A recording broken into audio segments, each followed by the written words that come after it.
Le bar des supporters sur Maritima, bonsoir à toutes et à tous. Très heureux de vous retrouver après un nouveau week-end à Rallonge pour parler de ces affaires footballistiques qui se sont soldées ce week-end. Des bonnes nouvelles, des mauvaises nouvelles. Les mauvaises nouvelles, c'est bien sûr la confirmation que l'Olympique de Marseille ne sera pas européen la saison prochaine. On va en parler bien sûr. La bonne nouvelle nous vient du stade Francis Turcan avec la validation de la montée du FCM en Ligue 2. 22 ans que les Martégots n'étaient plus en Ligue 2.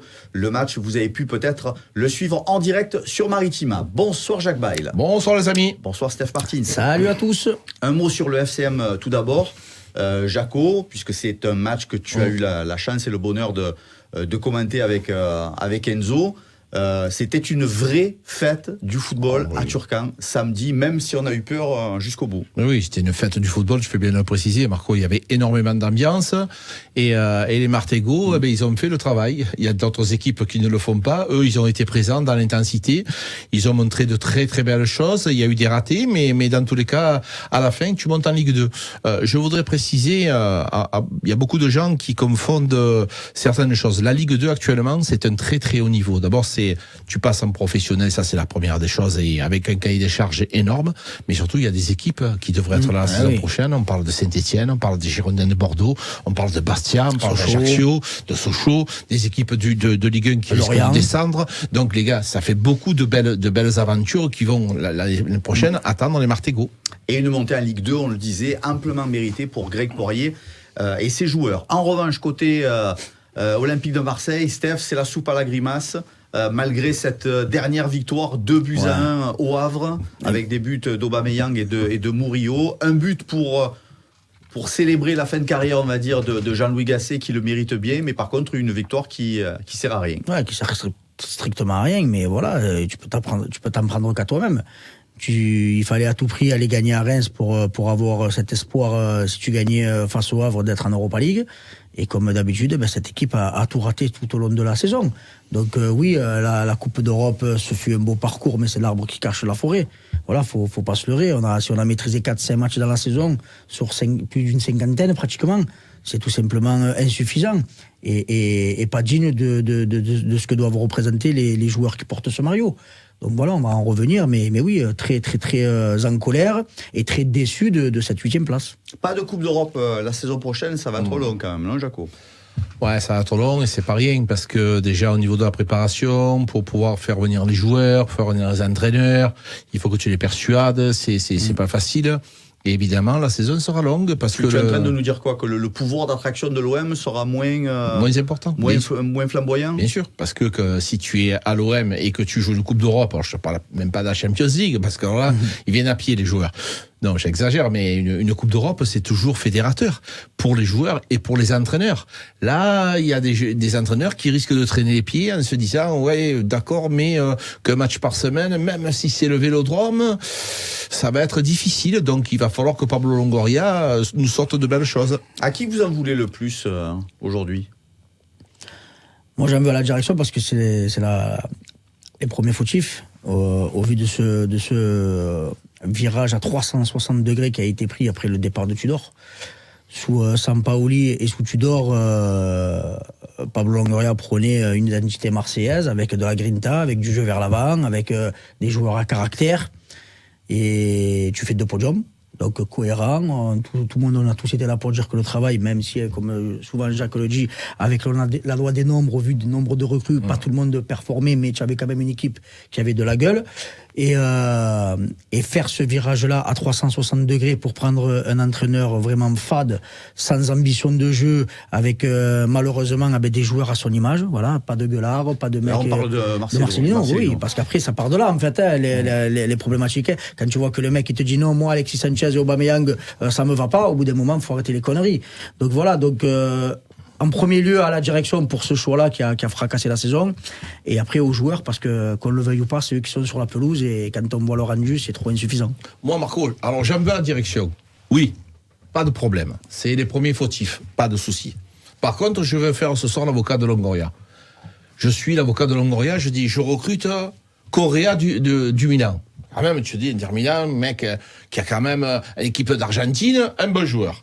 Unai, qui sort d'une Coupe du Monde où il a été étincelant. Aminarit, un très bon joueur. Ensuite, tu as des joueurs comme Jordan Verretou, La tu as Roma. Kondogbia, tu te dis, je risque quand même de faire de belles choses. Ouais, Tu rajoutes il y a à des ça. pédigrés sur le papier mais oui. qui sont... Tu rajoutes à ça, je vais y arriver, Ndiaye et Sarr, les gars, tu te dis, bon, je risque d'avoir une belle équipe. Bon, Ndiaye, point d'interrogation. Ça, il avait déjà prouvé en Ligue 1, Oui, il avait déjà montré les choses. Voilà. mais aussi mauvais que ça, tu t'y attends pas. Ndiaye, tu te dis, ouais, un cours de match, il peut nous aider. Mais à quel moment ces joueurs que je t'ai cités, ils nous ont prouvé quelque chose? C'est pas possible. C'est pas possible. Les 7, les 8, ils ont passé à côté.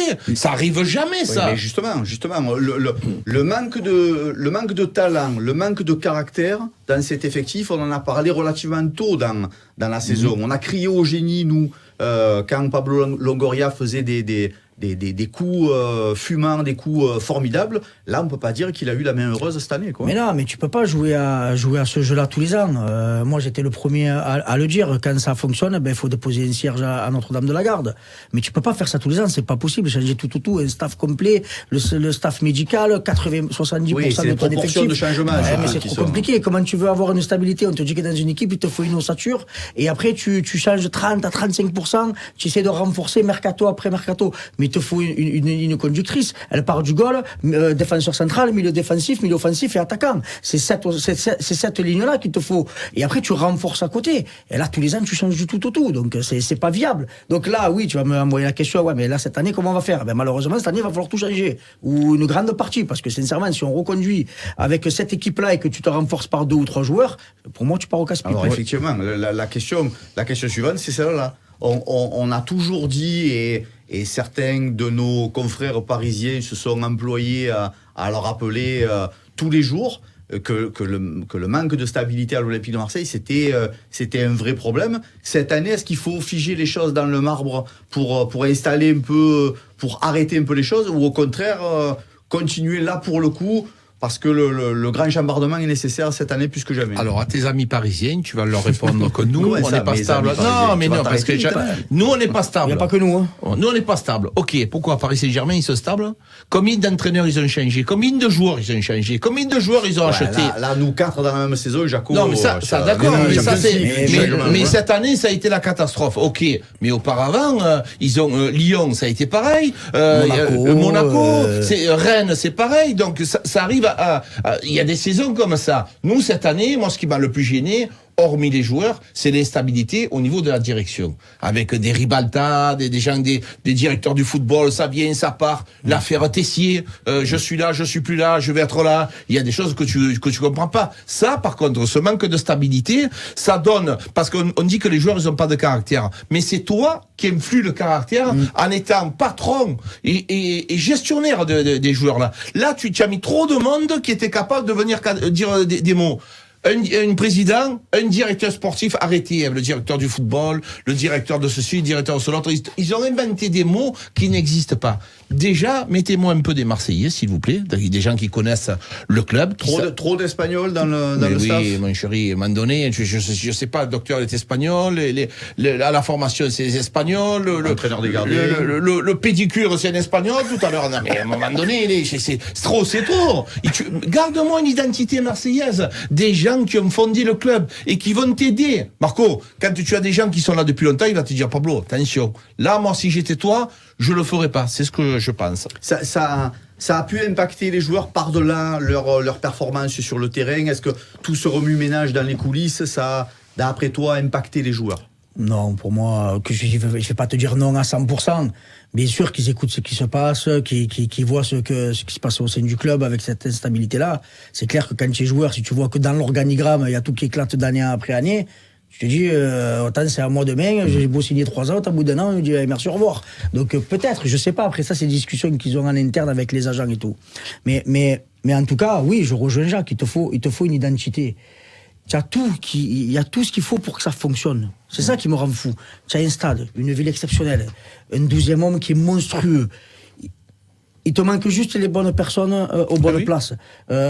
Oui, je le redis, et j'étais toujours sceptique là-dessus. Quand ça fonctionne, on crie au génie. Mais moi, je me suis toujours dit, ça peut pas marcher tous les ans si tu changes 60-70% de ton effectif, plus tout le staff avec l'entraîneur, le staff médical, 2 personnes dans l'organigramme, c'est pas possible. Tu peux pas gagner à la roulette tous les ans. Mais non, mais c'est impossible. C'est tout simplement impossible. Et même, parmi les transferts, quand ça a marché, il y en a plein qui sont passés à la trappe, hein. Les Cuisance, les Encham, tu as vu, il y en a eu aussi, hein, que ça a fait, ils sont arrivés au bout de 6 mois, ils repartaient.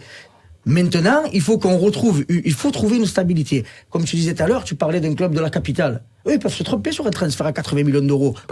Colomoni, qu'est-ce qu'il a fait? Qu'est-ce qu'il a fait cette saison à Paris? C'est le prix de l'Airbus. Voilà. Mais eux, qu'est-ce qu'ils disent? Colomoni, ça va pas. Non, mais, oui, mais c'est ça. Non, mais c'est vrai. Mais c'est la réalité. Ils te disent, ça va pas. On le revend 30, on achète un autre à 100. Voilà. Mais toi, tu peux pas. Quand tu te trompes sur un Vitinha à 32 millions d'euros, il est mort de rire. Quand tu te trompes sur un Vitinha à 32 millions d'euros, pour l'OM, c'est une catastrophe industrielle. Parce que là, ça, tu rajoutes Sarr et Ndiaye, tu dépasses les 60 millions. Et comment tu fais? C'est pas possible. Qu'est-ce que vous garderiez? Imaginons que vous soyez tous les deux en charge de on va dire du casting pour la saison prochaine. Qu'est-ce que vous garderiez comme joueur? Quelle collaboration on arrêterait? Déjà, la charnière centrale, je la garde. Oui. Chancel Mbemba et Balerdi, obligatoire. Ça, c'est 2 joueurs que je veux garder. J'essaie de garder Aubameyang, ça me paraît une bonne idée. Après, il y a des gens qui sont un peu moins indispensables. Luis Enrique peut faire partie des 13 et 14 parce qu'il a été intéressant.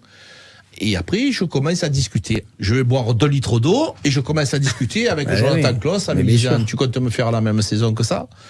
Quentin Merlin, à un moment donné, mon chéri, je veux bien, tu es arrivé de Nantes, je voudrais quand même que tu me montres autre chose, c'est pas possible autrement, et après on commence, ce que je dis tout à l'heure, Ndiaye, ça, et Veretout, les coups de pied arrêtés, voilà, il y en a. Après, moi, Lopez, c'est le premier, je le dis, je le répète, c'est c'est mon premier problème. Donc, personnellement, c'est avec lui que je discuterai pour pouvoir faire venir quelqu'un d'autre. L'ossature principale pour Jaco, c'est Mbemba, Balerdi, Aubameyang.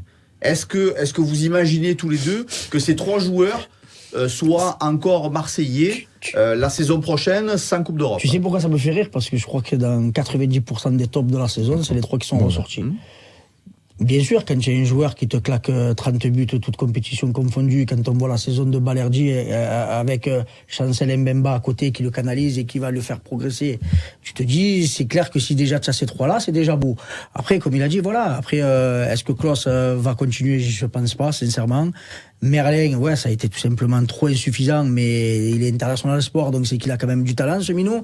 Donc, on va espérer. Mais après, sincèrement, pour tout le reste, c'est... Murillo, je le garde. Murillo, très fort. Oui, moi j'ai bien Murillo, je le garde. Bonne pioche. Très, très bon. Tu as pas payé cher, Meïté, tu gardes. Meïté, tu oui. gardes parce que je pense que c'est un futur grand. Mais après, pour le reste, ça devient compliqué. Mais la question sine qua non, c'est que quand tu payes des 400 000, 500 000, 550 000, 350 000 pour un Sarr, qui va en vouloir? Qui va te prendre ces joueurs-là? Et puis tu as des joueurs qui sont en sous contrat. Oui. Ouais. Quand tu vois Paolo Lopez, il est en contrat jusqu'en 2026. À mon avis, s'il doit partir, il va faire encore une année, il partira l'année prochaine. Mais avec ce gardien-là, comme il te dit Jacques, ça doit être la forteresse de ton équipe. C'est lui qui doit mettre en sécurité ta défense, tes milieux, qui doit rassurer quand dans des moments où quand tu n'es pas trop bien. Et le mec, il est tout sauf rassurant. Hein. Au contraire. Hein. Moi, quand il a le ballon au pied, je tremble. Hein. Il met 18 ans, on dirait que tu gagnes à chaque fois 5-0, il met un quart d'heure et demi pour relancer. Dans les airs, il sort pas. Dans les pieds, il y va pas. Et il est bon sur sa ligne. Si c'est ça pour être gardien de l'Olympique de Marseille, franchement, c'est trop peu. Des recrues prometteuses, il y en a eu. On les a annoncées comme telles. Les Vitinha, les Iliman Ndiaye. Qu'est-ce qu'il faut faire de ces joueurs? Vitinha, on en parle. Il va revenir, hein. Il va revenir aussi, donc il va rajouter aux complications de Pablo Longoria. Est-ce que tous ces joueurs, dès le départ, on sait qu'on a envie de les prêter, ou est-ce qu'il faut les faire grandir coûte que coûte? Vitinha, déjà, moi j'aimerais aussi le faire grandir. Je pense que c'est un joueur qui a quand même certaines qualités, mais les qualités, il n'arrive pas à les exploiter à l'Olympique de Marseille. C'est un trop grand club pour lui. Il est venu de Braga, il a été mal géré, ce garçon. Très, très, très mal géré. Tu peux pas passer de Braga à l'Olympique de Marseille comme ça d'un coup d'un seul. Il faut l'accompagner. Je vais vous donner un exemple. On a mis Vitinha dans un palace 5 étoiles à Marseille. Mais c'est pas possible, le mec, il était dans un hôtel perdu sans sa famille. Mets-le dans une maison, tu fais venir quelqu'un de sa famille, un membre de sa famille, quand il vient de l'entraînement. C'est un jeune garçon. Alors les gens vont te dire, ouais, mais ça va pas se gérer. C'est des minots, les gars. C'est des minots. Quand ils ont 20 ans, 21 ans, c'est des gamins. Donc il faut les encadrer, ces joueurs. Parce qu'on les voit à la télé, on a l'impression que c'est des hommes. Non, les gars, dans la vie, dans le mec qui joue à la play, c'est comme ça. Ce sont des jeunes garçons. Il faut les entourer. Ce petit, il est venu, on l'a laissé comme ça. Et en plus, on lui a pas donné beaucoup de chance. Donc dès qu'il rentrait, il fallait qu'il soit performant. Alors attendez, les gars, j'ai pas dit que c'est Lewandowski, hein. Je vous dis juste que on peut l'aider. Parce que tu as déjà été avocat de Pablo Longoria. S'il a dans la même émission, tu es avocat de Vitinha. Je vais dire qu'il a fait des gars. Quand je vais dire qu'il y a Lirola qui revient. Tu me dis qu'est-ce qu'on en fait? Qu'est-ce que je te dise? Mais là-bas, sous le pont, au Burel, voilà. Jacques, moi je le reprêterai dans le championnat portugais. Mais oui, mais si tu peux le reprêter, il n'y a pas de souci pour qu'il s'aguerrisse. Et après avoir. Ça, c'est la meilleure des solutions. Le vendre, tu le vendras pas. Voilà, ça, c'est la meilleure des solutions. Même au Génois, il joue pas. Mais si tu l'as toi, chez toi, parce que tu l'as payé cher et que tu es encore obligé de payer son salaire, il va falloir à un moment donné s'occuper, prendre un cas sans considération. Tu vas pas jeter à la mer l'argent. Donc pour l'aider à progresser, ça commence par là. Il semblerait que Pablo Longoria soit toujours aux affaires la saison prochaine. Est-ce que vous trouvez ça logique, normal? Est-ce que vous auriez souhaité aussi là un autre cycle avec une autre direction? Non, parce que voilà, on parle de stabilité et donc il n'a pas fait que des mauvaises choses. Pardon, cette année, il s'est complètement trompé. Par contre, je pense qu'il a plus droit à l'erreur. Voilà, si la dernière chance, ça va être déjà trouver l'entraîneur le plus rapidement possible. Essayer de monter un groupe compétitif, parce que qu'on le veuille ou pas, on reste quand même attractif. Certes, c'est clair, quand tu as la Ligue des Champions, tu peux peut-être aller chercher des noms un peu plus clinquants, mais tu restes quand même attractif. Donc essayer d'aller piocher déjà en Ligue 1, ça serait bien, parce qu'il y a quand même pas mal de très très bons joueurs, avant de vouloir aller chercher les mecs à l'autre bout de la planète. Dire, les noms qui circulent, c'est pas forcément des noms d'entraîneurs français. En Ligue 1, tu as de très bons joueurs à faire grandir, et avec la puissance de ce stade-là et ce que cette équipe et ce club représentent, je pense que tu peux faire éclore pas mal de très très bons joueurs de Ligue 1. Pablo Longoria, il s'est quand même, il a rajouté Mehdi Benassia cette année-là, depuis peu. Donc je pense que ça va pouvoir l'aider pour le mercato déjà. On l'a trouvé affecté quand même, hein, le président marseillais. Ça a été pénible pour les supporters, ça a été pénible pour les joueurs par rapport à tous ces soucis, tous ces changements en coulisses. Ça a été pénible pour le président aussi. Monsieur Longoria, il faut à un moment donné qu'il essaie de donner un petit peu des initiatives, il faut savoir déléguer.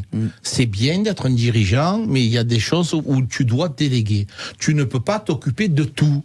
Il est président, directeur sportif, directeur de ci, directeur de l'autre. C'est pas possible.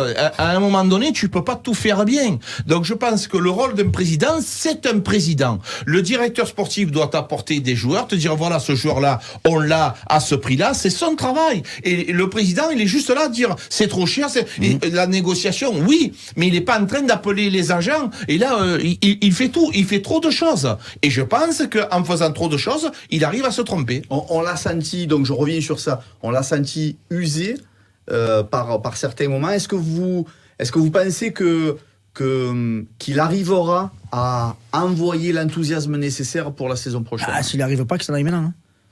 Donc il n'a pas le choix. Donc il est président de l'OM, là il a dit qu'il voulait repartir, ça me fait rire d'entendre tout le temps projet. J'ai l'impression que tous les ans on revoit un nouveau projet.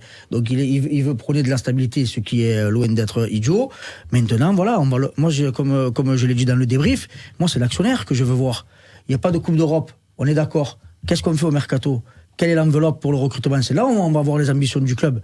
Parce que s'il te dit, moi je mets pas un franc ou je mets 10 ou 20 millions d'euros et vous vous démerdez, vous vendez vos joueurs bankable et après c'est à vitam aeternam, là je te garantis qu'on risque d'être dans la mouise. Mais maintenant, il faut avoir un recul. Apparemment, il y a Marcourt qui devrait arriver cette semaine ou semaine prochaine. J'espère qu'il va parler et qu'il va dire les choses avec franchise et honnêteté. Mais les Américains, ils n'arrivent pas à trouver un président. Il y a un Joe Biden qui a 100 ans et Trump qui a 106 ans. Non, mais ce qui manque, c'est... Petit cours de géopolitique. Non, mais les gars, ce qui manque aussi, c'est que, moi, je veux bien, les gens, ils te disent, il faut faire partir Longoria. Pas de problème. Je suis d'accord avec vous, pas de souci. Mais vous me proposez qui? Quelqu'un qui ne connaît pas, parce que Macour, il a fait venir, il débutait Longoria. Il va faire venir encore quelqu'un qui débute, ou il va prendre quelqu'un déjà dans un club qui a quand même, qui a su être président déjà depuis longtemps. Alors à ce moment-là, c'est pas la même chose. Moi, je veux bien. Il parle Longoria, ok. Il vient qui? Et à ce moment-là, je pourrais te dire, je préfère que Longoria il reste ou qu'il parte. Mais si tu me fais venir encore, tu me parachutes un mec qui a jamais été président, il fera les mêmes erreurs. Hein. Un mot sur les supporters qui ont été extraordinaires du début jusqu'à la fin, qui sont forcément désabusés vu le résultat final. Est-ce qu'on est sûr que le remplissage du Vélodrome soit identique la saison prochaine sans Coupe d'Europe? Bah, sincèrement, quand tu vois la ferveur qu'a ce public-là, ce que procure le stade Vélodrome. Toi, tu y seras, Steph. Ah ben oui, voilà, dès que la campagne réouvre. Lui, même contre la canne sur Yvonne, c'est normal, mais c'est ça, il met son club. Voilà. Après, est-ce qu'il y aura foule? Moi, je pense que que tu dépasseras les 30 000 faciles abonnés. Donc, et après, avec la vente des places, tu feras des matchs à 45, 50 000, les grosses affiches, ça sera plein. C'est que mon avis, hein. Après, autant je me trompe, hein. Mais je pense sincèrement que l'ambiance, elle y sera. Le 12e homme fera comme il a su faire tout au long de l'année. On l'a vu encore face au Havre, où on savait qu'il n'y avait plus rien à jouer, tu fais un parkage plein. Donc, où les mecs ont traversé toute la France. Voilà. Donc, de ce côté-là, moi, je me pose aucun souci. Maintenant, il faudrait que la direction, et notamment dans les choix qu'elle va faire au mercato d'été, qu'ils mettent ça en premier. Respecter l'institution et respecter les supporters. Voilà. Parce qu'eux, ils seront toujours là. Et on l'a vu cette année, tout au long de l'année, à travers l'Europe, ils ont éteint des stades entiers. Ils ont fait briller Marseille et l'Olympique de Marseille. Donc maintenant, on attend à minima que les joueurs, comme on l'a toujours dit ici, perdre, tu perdras et tu perdras encore. Mais perdre avec les armes à la main. Allez, des regrets pour l'Olympique de Marseille avec cette victoire quand même qui ne sert à rien. 2-1 face au Havre. Et puis une bonne nouvelle quand même avec le FC Martigues. Excellente on aura nouvelle. l'occasion de revenir largement très bonne sur cette opération, sur cette montée en Ligue 2 historique avec une version maxi du bar des supporters qu'on est en train de vous préparer pour vendredi. On devrait être en direct du stade de Turcan. On vous tient un peu au courant de comment on va vous organiser les affaires. C'est tout pour ce soir. Merci mon Jaco. Merci les gars. Merci mon Steph. C'est toujours un plaisir. Belle fin d'après-midi sur Maritima et à demain 17h30.